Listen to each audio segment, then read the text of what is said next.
আসসালামু আলাইকুম সবাইকে। আমি ডাক্তার খাদিজাতুল কুবরা, নিয়মিত কাজ করছি কসমোজেন স্কিন কেয়ারে। আজ আপনাদের সাথে একটি গুরুত্বপূর্ণ রোগ নিয়ে কথা বলবো, যেটি বর্তমানে প্রচন্ড মহামারী আকার ধারণ করেছে। জি দর্শক, কথা বলছি দাঁত নিয়ে। আমরা রেগুলার প্র্যাকটিসে বিভিন্ন রকমের পেশেন্ট পেয়ে থাকি, যারা আমাদের কাছে এসে কমপ্লেন করেন যে আমার শরীরে গোল গোল চাকা চাকা হয়ে গিয়েছে, প্রচন্ড চুলকায়, না চুলকালে আমি কোনোভাবে স্বস্তি পাই না, এবং এটি আমি যত চুলকাই তত বাড়ে, চুলকাতে চুলকাতে আমার চুলকানোর আকাঙ্ক্ষাও বেড়ে যায়, এবং এটা আমার শরীরের বিভিন্ন পার্টে হয়ে গিয়েছে। এছাড়া এই হিস্ট্রিটাও তারা দেন যে পরিবারের অন্যান্য সদস্যদের মাঝেও এই রোগটি ছড়িয়ে পড়েছে। সাধারণত এটিকে আমরা দাঁত বা টিনিয়া ইনফেকশন বলে থাকি। দুর্ভাগ্যজনক হলেও সত্য যে এটা শরীরের বিভিন্ন জায়গায়, এমনকি সব জায়গায় হতে পারে। যদি এই ইনফেকশন আপনার মাথার স্ক্যাল্পে হয়ে থাকে, সেটাকে আমরা বলি টিনিয়া ক্যাপিটিস। যদি ফেসে বা মুখমণ্ডলের বাহিরে হয়ে থাকে, আমরা সেটাকে বলি টিনিয়া ফেসিস। যদি শরীরের বিভিন্ন পার্টে হয়ে থাকে, সেটাকে আমরা বলি টিনিয়া কর্পোরিস।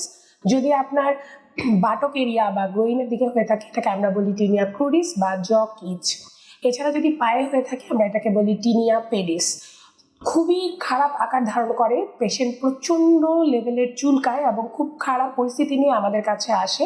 আপনাদের জন্য অ্যাডভাইস থাকবে, যদি এইরকম কোনো গোল গোল চাকা চাকার মতো লেশন শরীরে দেখতে পান, প্রচণ্ড লেভেলের চুলকায়, তাহলে দ্রুত দ্রুত ডাক্তারের শরণাপন্ন হবেন। কেননা আপনি যত দেরি করবেন, এই ট্রিটমেন্টটা তত বেশি ব্যয়বহুল হবে এবং আপনার জন্য কষ্ট সাপেক্ষ হবে।